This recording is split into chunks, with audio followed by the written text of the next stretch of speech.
Well, today what I'm going to do is show you a great resin technique that I've done before in a video in a slightly different way. And I'm going to show you how you can use it not only for making great dishes and different bits and pieces, but also in making some lovely jewelry pieces. So it's a really versatile technique, and it doesn't mean you've got to buy a load of new equipment. Start with, what I'm going to use is some chrome powders. Now, you can leave this bit out if you want. You don't have to do this bit, or you could pour some different coloured resin around the edges, but what I'm going to do is put some chrome powder around my edges because it just is a bit more time saving than waiting for your resin to cure. I'm going to burnish that quite a lot. Now, I'm not going to be putting a dark colour on this, so it will be a little bit more translucent, not transparent, but translucent when it comes out. All you need to do is ensure that you've gone all the way around and covered every bit that you want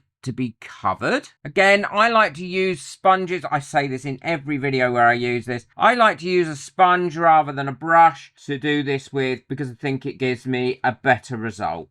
But you use whichever method you find is the easiest. Now I've got those covered, what I'm going to do is quickly give this a clean up so I've got a nice crisp edge. All I'm using here is a baby wipe, and that's made that much cleaner. I'll quickly do the same for the other one. So now what I've got is some tattoos, some temporary tattoos here. Some for the jewellery mould, and these ones for the bigger moulds. Now, I'm going to give you some well-learned tips on using temporary tattoos in your resin. And one of them is always remember to take your plastic off the front. Because if you don't, what'll happen is you'll end up sticking your tattoo to your actual plastic and then ruining it. Guess how I know? Go on, ask me. Ask me how I know that. Oh, the amount of times I've done that. So before I do anything else, what I'm going to do is prep my tattoos all at once, remembering to take that plastic off. And the reason I'm doing two is because I'm going to be using different materials to show you how the difference is when you use two different materials. So we'll sort those out in a minute so the tattoos stick. Now all I need to do is make a decision on which tattoos I'm going to put in which pieces of jewellery. I really like that seahorse. I've definitely got to put that in. And tattoos, I mean, I've got loads of them to choose from because every time I see them, I end up buying them. So I'll go ahead and do this, then I'll show you how to release your tattoos and then what to do next. So once you've got your tattoos on there, and they've got a slight adhesive feel to them once you took that little bit of plastic off, so they'll stick on there nicely. All I do is get a sponge. I don't want to saturate them. I don't want them too wet, but I get a sponge and I go over them with a bit of water. Leave them alone until they're ready to come off. And you might say, well, of course, that's the silly thing to say. But you'll know when they're ready to come off, and I'll show you. Because the white backing will move independently of the tattoo, and it'll remove it like that. If you take it off too early, what you'll do is you'll crinkle up all the tattoo and ruin it. So once I've been over it once, I then go over it a second time like this, and then I'll leave that to soak in for at least a minute. So that's been soaking in for about a minute now, and I can take my tweezers, or if you're good with your fingers, and look at that. That will just pull now away, and it leaves your tattoo there. Any quicker than that, if it's not pulling away easily like this, then give it another couple of seconds before you do anything else, because the last thing you want to do is dislodge or wrinkle up your tattoo. So them ones are all lovely and ready. I can go ahead now and take all the backing off the rest. And once you've got the backing off, then what is important is to ensure that they're dry before you go and do your next stage. I'm quickly drying mine with a hairdryer, but you could leave them for hour or so, or you can put them in your curing box, or however you want to dry them.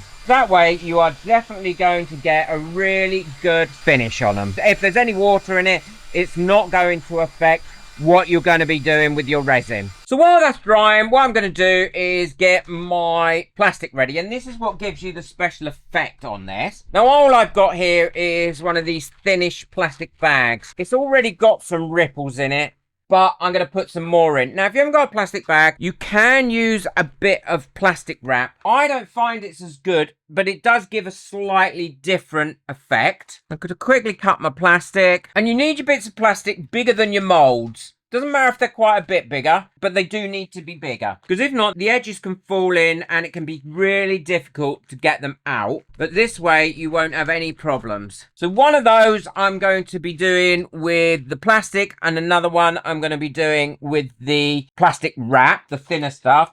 And the same with these. I'm going to do some of these with plastic wrap and some of them with the plastic bag. The plastic bag, you can use it more than once you've took it off, where with the thin plastic, the plastic wrap, it does tend to be only a one-time use. The resin I'm going to be using for this is going to be the Pure Glossy by T Expert. I love this resin, and it really does give a great glossy finish at the end. As long as you're using a glossy mold. Obviously, if you're not using a glossy mold, then you won't get a glossy finish. So I've got my resin mixed up now, and I'm going to pour this in, making sure that you don't fill the mold up. You only want to fill it up maximum halfway, because we want to create the pattern on it, but also we want to ensure that we have got enough room to put another colour over the top once that's cured. Going in now and pulling any bubbles up that have got trapped from pouring it in. And then the remainder, I can do the same again in these jewellery moulds, but again, making sure I'm not filling them right up, because I need to ensure that I can put a different colour over the top and there's enough space. And now we'll leave that for about 5 minutes, because any little bubbles then will come up and we can quickly burn them off using a long neck lighter like this. And then I can show you how I put the plastic on. Now we've got our resin in, what I'm going to do is put my plastic in.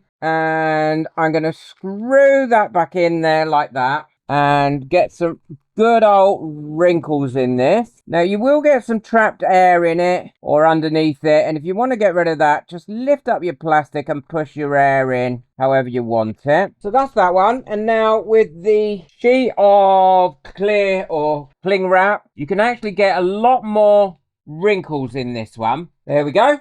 And we leave those to cure. And the same for the jewellery. We'll pop that on there like that. And then we'll push some wrinkles in it and let that cure up. And then I'll use the same method with using the plastic bag as well. We'll leave these to cure up now overnight, and then we can take the plastic off them. Well, these are all cured now, so we can take the plastic off. Now, don't take it off really quickly, the thinner stuff, because you want to be able to make sure that you've got every bit off. The thicker stuff, like I just took off, now that'll come off really easy. And you can see that has given some really nice texture in there, where this will rip a little bit easier. So this is why you need to take this off a little bit more gently. And you will get much more ripples with this. And this is why I'm not as keen on the thin plastic wrap, because you can get bits that get caught up in the ripples and make it much more difficult to get out. But that's probably just the way I'm doing it anyway. I mean, if you're a bit more careful, then perhaps won't get that.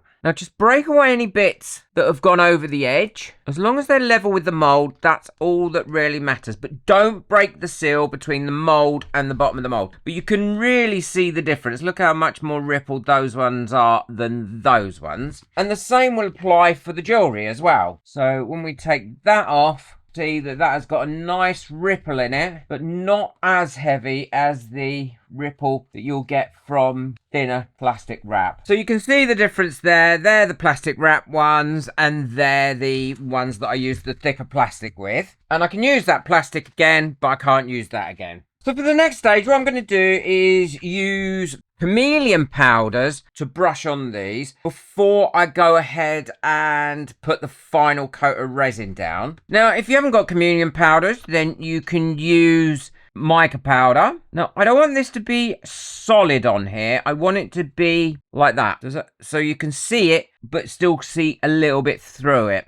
And brush that all over. A big thank you to Carolyn, one of my members, who asked me to remake this video. Thank you, Carolyn. And if you'd like to become a member of my channel and benefit from all the perks of membership, the additional videos, the support, having direct contact with me and lots of other experts in the group, then the link for that is in the description below. So that's both of those done. And now this one, I'm going to get a smaller brush because I'm going to use maybe more than one color as well. Now this one, I'm going to do the whole thing in that galaxy color. And then the others, I'm going to do a bit. So for instance, this one where the tattoo is in the middle, I'm going in with some champagne, and then around the edge, I'm going to put some blue. This one's got to have gold on it, I think. So we've got all those coated now. All I need to do is mix up some more resin to top these off with. So now I've got my resin mixed up, what I'm going to use is some white pigment in there because I want a white backing to this. That'll allow the tattoos to show up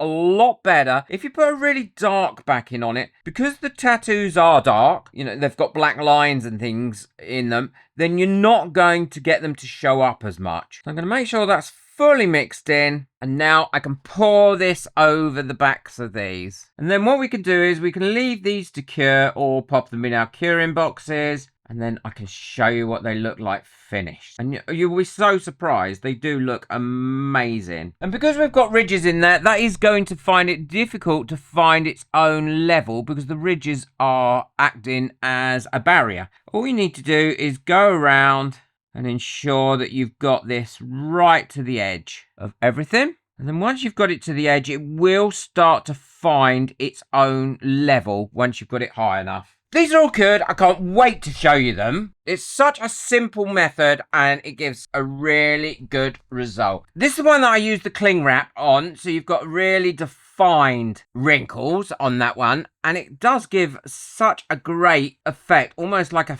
3D effect to the tattoos, and those tattoos have shown up really well. And this is the one that I use the more thicker plastic from the plastic bag, and again that gives its own effect. You can see the difference in them. I love how they come out, and then you've got the shimmer of the chameleon powders on there as well. Personally, I think this actually comes into its own, this technique, with the jewellery. So the first line is where we did it with the bag, and that has come out.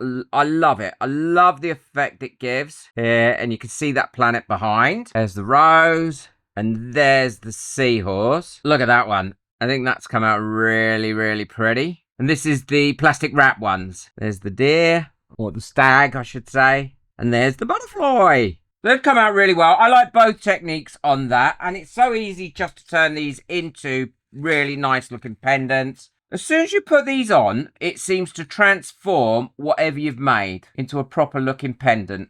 Look at that. See? Works really well. And there we go, all finished. Putting the bits on actually just completely transforms them. I love them. I think that one's my favourite one with the planet in, although I quite like that. I like them all, to be honest, because if not, I'm going to just go through and say how much I like them all. It really does give a great effect all the way through the pieces. It's a really great effect. You can use this in lots of different things, including coasters and bowls and all those sorts of things. Anything that you want to use it in. You get a different result depending on what you're using, the thicker plastic or the plastic wrap, and you can make some beautiful jewellery pieces out of it. Check out the video I've got coming up next. I think you'll really enjoy that one if you want to learn more about making unique things to sell. Boot that like button, hit that subscribe button, but most of all, enjoy your resin. Take care. Bye.